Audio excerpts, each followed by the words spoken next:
Hello and welcome to another episode of Mac Minute. This week we're going to go one more week into the sharing and connecting to remote computers. This week we're going to talk about Windows. We mentioned it 2 weeks ago about Windows. We showed you some basic browse things, but I want to go into actually connect to server and show you how that works.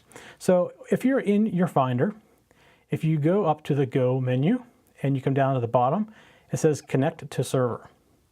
So this allows you to connect to all kinds of servers, Windows servers, Unix servers, other Mac servers, you name it, you can connect to it because it's using something called Samba, NFS, and a few other things behind the scenes. So Windows always uses basically Samba. Samba is the Unix version of SMB, and I don't want to get into the details of all the terms, but basically that is the file sharing and drive sharing method that Windows uses. And they created a utility in Unix to connect to it called Samba. And SMB is the short code for that. So because of all these different ways of connecting, there are a number of things you can type into this server address field. So if you're doing an NFS connection, you do NFS : and the IP address or the name of the server if you want to do NFS. If you're doing Samba though for Windows, it's SMB : and it's trying to think of what my machine name is. Desktop. If I spell it right. And I should be able to connect. Oh, let me go see what the name of it really is.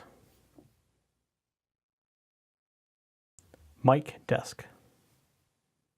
Okay, so if I go in here and I say Mic Desktop, I would be able to connect to it. And then it shows me what do you want to connect to, shows or users. So if I go to users, there we are with users. I now have a mapped window that shows the share.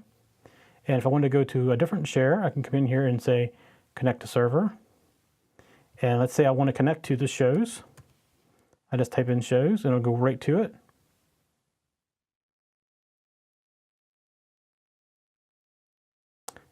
It does go right to it. There it goes. And there I am connected to the other share. So it's that easy to connect to a Windows machine. Sometimes you'll be asked for credentials. I've already logged in on this one, so it knows my credentials. It does remember the credentials. And that's an optional thing as well. You don't have to have it remember credentials, but I did set it up to remember that. So that's how you connect to pretty much any kind of server. Like I said, it's NFS for NFS servers. It's SMB for Samba, which is Windows, things like that. So you basically need to know the name of the machine.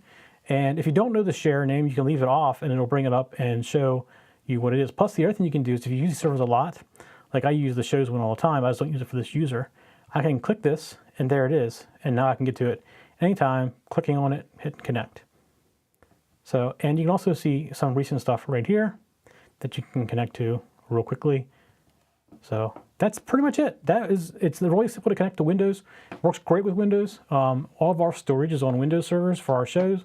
And when I render on here, I connect to it and I render right over the network, right to the shows. It gets automatically put up to YouTube and all the podcasting stuff. All happens automatically after it gets over there. So it works great. You use it all the time and without any problems at all. So that's it for Mac Minute this week. We'll see you next week.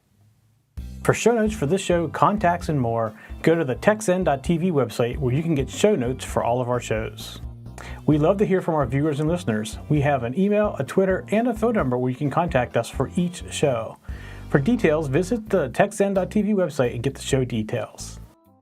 You can also make a video and upload it somewhere like YouTube or Vimeo and then just send us a link. You never know, you may see your video in a future show. You can get all of our shows delivered automatically to your favorite device by going to your favorite podcast website like iTunes and subscribing. Each of our shows also has a YouTube channel you can subscribe to get regular updates. Our shows are also available on most internet radio networks like Stitcher and TuneIn Radio. You can also watch and listen to our shows on Xbox, TiVo, and Roku. You can even find us on your Zune.